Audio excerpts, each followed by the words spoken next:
So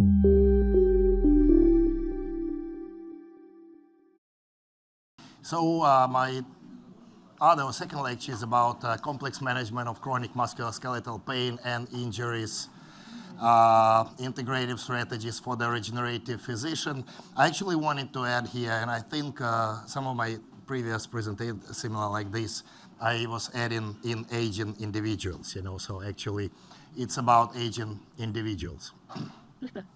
So as usual, because I'm in the United States, before coming here, I just pulled up some statistics. It turns out that we're talking only about United States, not the entire world even. So the musculoskeletal pain and conditions affect a huge amount of, we're talking like again millions, over 50 millions of adults here, and actually not adults, even younger, teenagers as well. My son, who is just turned 17 years old last month, he belongs to that category of people who are suffering from musculoskeletal pain and injuries. About 17 million have a high-impact chronic pain that substantially limits their work and life activities, and it costs a lot of money. It costs up to $1 trillion. And statistically speaking, the percentage of chronic musculoskeletal pain has got no improvement. I looked at the data. Again, we have so many peptides. We have stem cells and biologicals and different devices and physiotherapy and so on and so forth. And we're so advanced year after year. We're so much better. But the amount of patients with the chronic musculoskeletal pain is increasing all the time. In spite of all our tremendous discoveries. And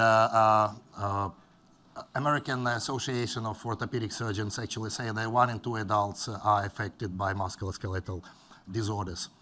On the average, it costs around over $7,000 per year. And among children, teenagers and adults, this actually, musculoskeletal pain is more frequent than respiratory infections, and it becomes the reason for them missing school, and costs again billions and hundreds of billions and some 100% rise again. Now, that's all story. And this is another story. I may be doing 25 years of medicine, but I've been doing 33 years in bodybuilding and thank you very much, and martial arts. Okay, so this has been my lifetime passion. This has been, and I'm talking about bodybuilding and martial arts. Okay, so I have the black belt in karate, not just the black belt. I'm a 3rd dan in karate. I have a bunch of medals, but my best achievement, 2013, I was the heavyweight champion in the Kumite for the Kobe Osaka International Karate Championship. I always wanted to do bodybuilding, like to get on the stage. Yeah, so in my life, I managed to do that only when I crossed my 40 years old. So I did few shows. The last one was 2022. I did the pro qualify in the men's physique because I'm not as big to become an open bodybuilder. Now, what do you see on here? This is actually a case presentation. It's pretty obvious. Can somebody please give a diagnosis? Okay, you see this? It's the proximal tendon of the long head biceps tear. It's been 4 weeks, week 5 after tear. The number on the dumbbell says 17.5 kilogram. Those who understand pounds, it's like around 40 pounds or something like that. That's pretty heavy. I don't think that in this room would be many individuals who are capable of doing, say, 15 reps with these dumbbells, especially when you have a fresh biceps tear. If you look here, you see that there is an old, long, distant conjoint tendon tear, which I got 2 weeks out from this date. So here, 2 weeks ago, before this photo, I had a tear of the biceps on the left. And it all happened on the background of the bilateral rotator cuff injury and AC joint tendinitis. Because before I started doing karate in my teenagehood, I was doing jiu-jitsu and judo. I had a few cervical injuries. I have the C3, C4 nerve impingement. I have both knees injured with meniscus tear and the ACL tear, and I have the left hip joint injury. I'm living in a chronic pain for the past, I would have said 30 years, in immense, horrible chronic pain. Every day I wake up with the pain, I cannot fall asleep with the pain, and somehow I go through that. What helps me? Helps me my other passion, my second passion in medicine, in my life, which is medicine. And I was lucky to be born in a country which quite advanced in cryobiology. The country is called Ukraine, and it has the National Academy of Medical Sciences, which under it has the Institute of Cryobiology and Cryomedicine, which is under the UNESCO Chair of Cryobiology, is the only institution worldwide comprehensively developing the modern cryogenic technologies in medicine and biology. Perhaps it started in early 80s. And Dr. Machiret is here, right? we have the common denominator, right? Who 30 years ago was the head of that institution. We both know the person, late person. So after that, I also went and I did a few courses, one also in Spain, in pain management. I'm a surgeon by my profession, you know, but I learned this later. And also I had another sort of twist in my career when I went to do, I have the PhD, and it's in emergency and reconstructive surgery, which I did in Ukraine. That was a long time ago in 2000s. But then later on, I did a postdoctorate study in Utrecht University, specifically in the Hubrecht University of Developmental Biology and Stem Cell Research. These are my mentors. I completed that in 2018. And one of the main thing that my main focus was the regeneration of the cartilage and the joint as a structure. You know, the paragliders, those who jump with a parachute, every time they need to sign the form that I folded this parachute myself, you know, so I cultured these chondrocytes myself. You can see the date when it was done. This is the cell count, cell viability test, 98%. That's how the cells look like in different staining. So I learned the hard way. I learned the injury. I developed injuries myself. So I learned medicine, surgery. Then I sort of subspecialized in regenerative medicine. I do understand how the cartilage structured and how it regenerates. I studied that and all, and I studied techniques, invasive techniques of how to cure pain. So then I would like to continue with a clinical example, with a case presentation of a 40-year-old patient with advanced rotator cuff arthropathy. It's the X-ray and the MRI. X-ray and the MRI. You see the MRI here. Severe shoulder joint arthritis, associated small synovial chondromatosis, high-grade partial bursal side tear supraspinatus tendon in the background of tendinopathy, subscapularis infraspinatus tendinopathy, intraarticular long head biceps tendinopathy, degenerative labral tears, blah, blah, blah, blah, blah. Basically, with this person cannot do this. The guy cannot do this, cannot, just can't. He cannot put on shirt, he cannot take off t-shirt. He's 40 years old. He has tried everything. He has tried at least 30 sessions of PRP. He has been treated by orthopedic surgeons. He did ultrasound-guided procedures, and all that was going on for years. He tried BPC 157, tons of it, injected here and there, swallowed. He did it all, yeah? And this is not a simple guy. This is not a simple guy. He's got his physiotherapists and all who are treating him, and all. You will understand in a minute why that guy is not a simple guy. So he was treated also by the orthopedic surgeons and all, and statistically we see that even among the orthopedic surgeons, by the way, that patient's brother-in-law is the orthopedic surgeon who is subspecialized in minimally invasive sports medicine. Okay? So perhaps there are opportunities, but looks like we're not using these opportunities to their full potential and correctly. Now, late last year, in December last year, this patient, okay, he suddenly finally surrendered. Okay, he surrendered to me, although I know the guy for a few years. And he said, okay, doc, let's do something about it because it cannot go on like this anymore, right? So we were choosing between 3 orthopedic surgeons, and we have chosen the surgeon who promised to do what?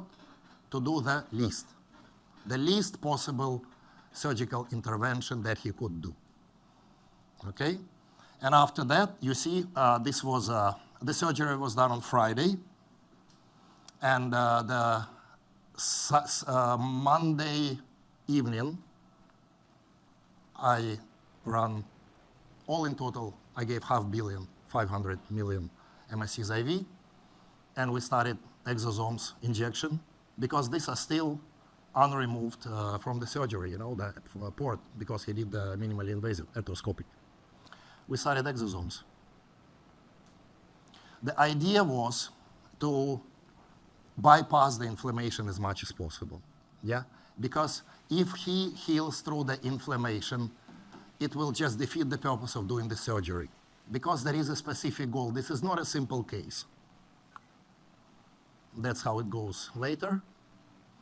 This is still first day after surgery. That's his private personal physiotherapist. This is about a couple of weeks after surgery. This less than a month after surgery. This is the guy. This is the guy. We're talking about the professional open bodybuilder. What about other patients, for instance? I have the 60-year-old ex-military, partial ACL tear during the paragliding, or the 39-year-old police inspector with the right supraspinatus tear after overhead shoulder press because he was preparing for the bodybuilders competition as well.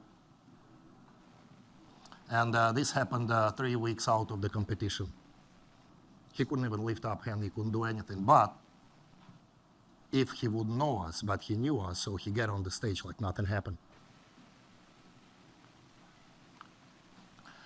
I believe that we should look at osteoarthritis, or more broadly, chronic musculoskeletal pain, as a complex, multi-systemic, degenerative, and cellular function with the underlying cellular dysfunction condition. These injuries, both in men and women of any age, especially in the modern day, when we do promote active lifestyle to our patients, are almost inevitable. We tell them go exercise. One of the speaker before me, the lady was talking about the estrogens and all. There was a wonderful presentation, and she mentioned also exercise as much as possible. That's what we tell them. How? They have this. They have chronic pain. They have tears. They have injuries all over their body. So the challenges that we face is a reduced regenerative capacity because of the slower healing and recovery, less satellite cells, less growth factors, less stem cells, and also anatomically, morphologically, they have less ability to regenerate, decreased flexibility, mobility. We have hormonal issues underlying that will drive osteopenia and osteoporosis, vascular and neurotrophic deficit, insulin resistance, metabolic syndrome, chronic inflammation, and just age-related degeneration in ligament, tendons, cartilage thinning, muscle atrophy, reduced muscle regenerative potential. Second group of challenges is increased risk of complications and re-injury because of frailty. And just not in my books, but it has to be like that for everyone. Like every man who cannot do at least 40 push-ups is frail person. Who can do 40 push-ups in one go here? Please raise your hand. Lovely. You can consider yourself not frail person. Nutritional deficit, even in a high, extremely well-developed countries like United States and all, the food is atrocious mostly. Medication interactions and the psychological factors, they're scared. Once you get an injury, I know it by yourself, once you get an injury, you're very scared of a re-injury. And the chances of the re-injury increase and increase all the time after that. And then they need a personalized treatment protocols because the blankets, thrown, they just don't work. So they need the individual tailored treatment plus uniqueness of the injury and specific needs and limitations of every person have to be taken into consideration. Focus on preventing other injuries and use minimally invasive techniques. The goal is they keep on going. They have to keep on going. They have to keep on going. But they can't. Why? Because of this. Because we have a huge amount of people with osteoarthritis, and basically everyone in their 30s already, they start developing osteoarthritis, and it will be worse and worse in years to come because obesity and metabolic syndrome, hormonal disorder, sarcopenia, it's getting worse and worse and worse. You see, when 10 years ago I designed the first pilot study on hormonal optimization in men, the inclusion criteria was at the total testosterone level less than 18 nanomole per liter. You use those nanogram per deciliter here, well, less than 700. And then after that, shortly after that, end of 2010s, the normal range and indication for TRT was below 12 nanomole per liter. And I look at the latest, this and the last year normal range, they start putting 7 to 8. Because they adjust into the general population, they adjust in these numbers, but the asymptomatic level of a normal total testosterone is above 25 nanomole per liter. You need to be at least 780, 800 nanogram per deciliter and above. That's an asymptomatic range. Everything below that is symptomatic. And we are taught, sort of, it's been superimposed on us that that's normal numbers, okay? And that's why we're not gonna stop obesity and metabolic syndrome and hormonal disorders, ever, if we continue this approach. Conventional treatments are absolute disaster, absolute disaster. It's not normal when 5 or 6 months after the total knee replacement, the patient comes back to me and asks me to do the procedures to help him to reduce the pain in the knee that has been operated. And the way how we look at the osteoarthritis have to be completely changed because it's the, we talk about it in this article, a lot, of the mitochondrial dysfunction, of the cartilage being in a catabolic state with the cellular senescence and the apoptosis, degraded extracellular matrix, and overall joint failure. Plus, they all getting older and older, and they're old subjects, and us and them, everyone, starting from even 20s nowadays, chronic aging. And another thing that we need to understand better is that when we're treating osteoarthritis or the chronic pain in some location, we're actually dealing with the inflammatory periarticular lesion syndrome or joint failure. And we're not just treating thinned out cartilage, but it's also the synovial involved, there's a meniscus damage, but there's also the muscular atrophy. And it doesn't matter whether it's a cervical or lumbar spondylitis or it's a shoulder joint or knee joint, it's all the same. The idea is the same. The framework is such that we need to look at this chronic musculoskeletal pain as a multi-system dysfunction, structural, biochemical, and neuroimmune, and shift from the site of pain to systemic ecosystem. And when we treat, we need to understand that we're treating cellular aging, senescence, and mitochondrial dysfunction. We treat systemic inflammation, and lifestyle-related degeneration. So structural changes reduce the inflammation and promote regeneration. of the entire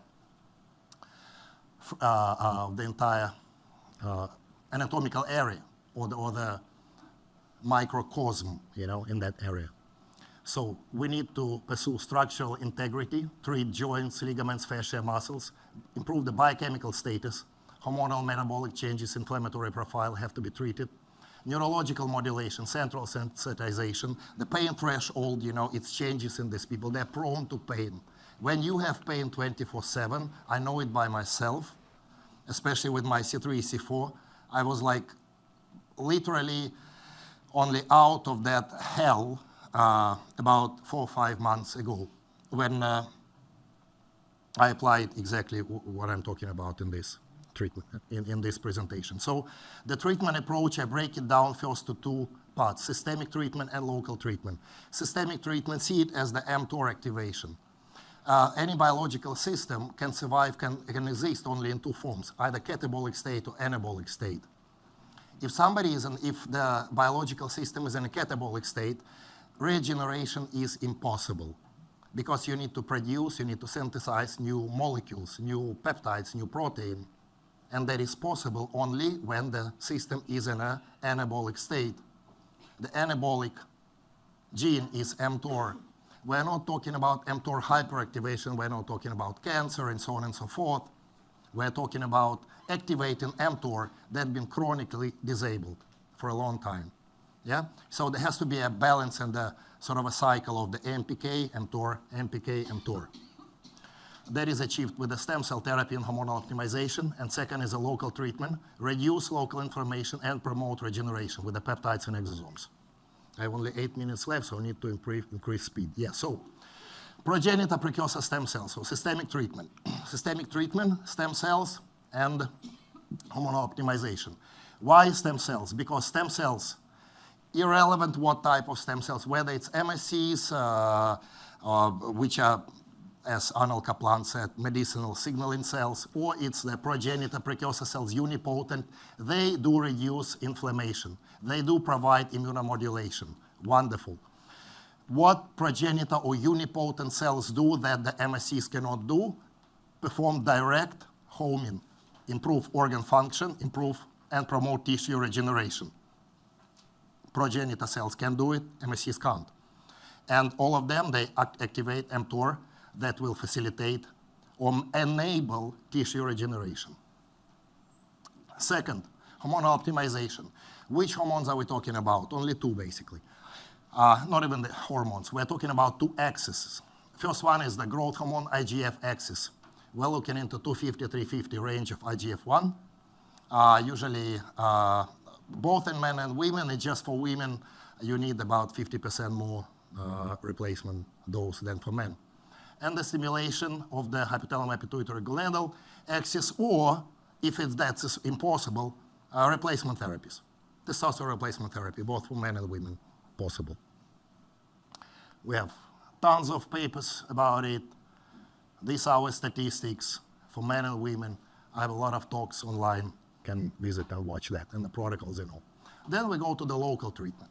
The local treatment, we need to clearly identify that there's a pain source, location, and tissues involved. And the pain can be articular, periarticular, and neurologic pain. It arising from the inside the joint, around outside the joint, and totally outside, and even from the spinal cord. The tissues involve cartilage, synovial, subchondral bone, periarticular ligaments, tendons, fascias, muscles, and pain receptors and peripheral nerves and central pathways. In this category of patients, the threshold for pain here is extremely low. So the local injection techniques. We can talk about ultrasound and landmark techniques.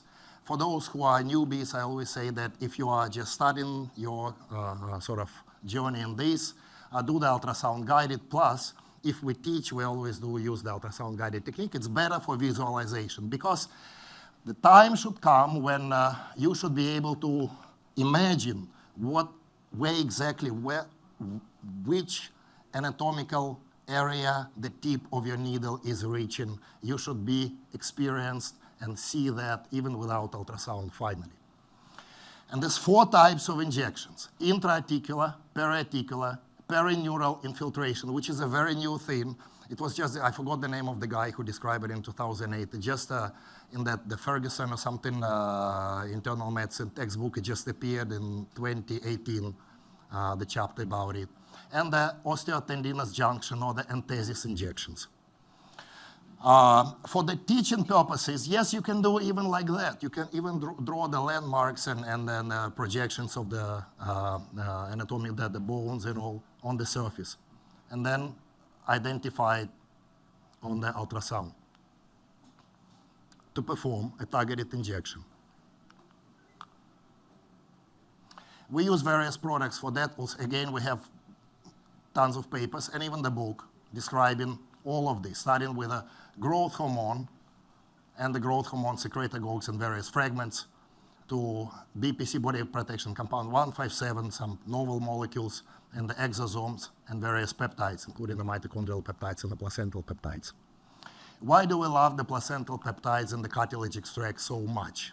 Simply because they have sequences, polypeptide sequences, this with the epidermal growth factor, platelet-derived growth factor, fibroblast growth factor 2, vascular endothelial growth factor, elastin, laminil, that provide all of these. They promote angiogenesis, they disrupt inflammatory cascade, they promote the stem cell proliferation, increase cartilage turnover, rebuild ECM, and promote tissue remodeling as well.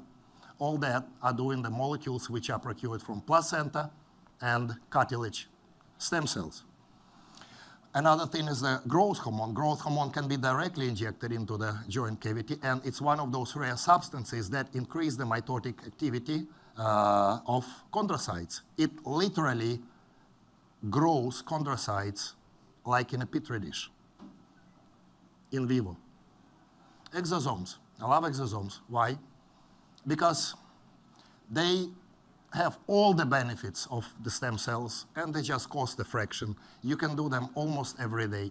They're anti-inflammatory, regenerative, stimulate cell renewal. They stimulate protein synthesis, neuroprotective, anti-catabolic, anti-apoptotic as well. You can administer them in all possible ways, and it's going to be super safe. So when we treat the patient, we do the intra-articular injections right into the cavity of the joint. Then we target specific areas that are mostly affected. For instance, the ACL joint, inflamed capsule, areas around the tendon. Try not to inject into the tendon. And then areas of the enthesis, the junction of the tendon to the bone. That's tennis elbow or the medial epicondylitis perhaps is one of the classical examples of that. Okay, I suffer from bilateral medial epicondylitis, and I've done everything, the BPC, and oh yeah, it works, but for hours, then it's not enough, you know, so finally, the perineural infiltration, and it was the missing link when I managed to crack that with one of my colleagues who is a sports medicine physician, and he's a power lifter himself. So when he did the 2 sessions of the perineural injection for me with the placental growth factors first, and then the second session with the exosomes for my occipital nerve, I finally got rid of the chronic occipital pain that I had for many, many years, and I could do this. I couldn't. 4 or 5 months ago, I couldn't do this. So inside the joint, intra-articular injections we do with the exosomes and growth hormone, and periarticular with the peptides, and placental peptides and growth factors. So if you see there are needles already here, it's because we have marked these nerves, cutaneous branches on the ultrasound, inserted needles here, and then one by one just infiltrate with placental growth factors and exosomes. Usually it requires multiple sessions. This is the actual protocol for this particular person. The first was the local anesthesia with make it alkaline a bit, adding sodium bicarb and short-acting corticosteroids to potentiate. It's only for the first session. We use that only once in the very first session if the patient presents with acute pain and signs of acute inflammation. Then synovial nanopeptides and placenta, periarticular injections, 10 milliliters. Then patient comes back about 6 weeks later. We use combination of about 1.3 trillion exosomes with growth hormone 10-IU intraarticular and 500 mcg of BPC split for the peri and intraarticular, and rest, perineural inflammation, and periarticular injections. Where exactly to place the injections? And that's not the advertisement and all, but I really write about that book, okay? I'm not asking you to buy the book and all, I'm just telling you that in the book, Minimally Invasive Techniques, I describe exactly why and where you place an injection when you treat this patient in details. I'm almost done, just please give me a couple of minutes. And session number 3, we just go for the intraarticular exosome straight away and placental and cartilage peptides, periarticular and perineural infiltration. Now the summary. Constant physical activity, of course, is crucial for everyone, right? Motion is life. Prevalence of overuse injuries, joint regeneration, and all, it shows that these conventional therapies do not work. So the biological mechanisms of stem cells enhancing tissue repair through anti-inflammatory, immunomodulatory, regenerative pathways should be used.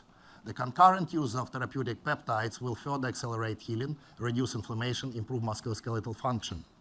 Proposed therapeutic strategies are safer than most conventional approaches, definitely safer than corticosteroids, definitely better tolerated than surgery, have superior efficacy profile and are suitable for frequent, almost daily use in a wide category of patients. You can hardly imagine a patient to whom this is not applicable. Definitive treatment protocols effective in chronic musculoskeletal pain are based on concurrent use of intraarticular combined with the periarticular injections. Because the intraarticular only help with the cartilage synovial lining, intra-joint inflammation, while periarticular injections target ligaments, tendon, muscular fascia, joint capsule, which more often are the primary source of pain and instability. Intraarticular only treatment may improve imaging, how it looks on the MRI, but it will fail to relieve pain if periarticular structures aren't treated. And such approach targets sensory nerve branches, desensitizes peripheral nociceptors, and support neuroimmune modulation that provides faster and more complete pain relief than intraarticular injections alone. So with our approach, we have that pleiotropic effects, anti-inflammatory, pro-repair, anti-fibrotic, immunomodulatory, neuroimmunomodulatory. That's it, ladies and gentlemen. Please visit our websites, and please remember that neither you nor your patients have to get old as you age, as long as you stay with European wellness.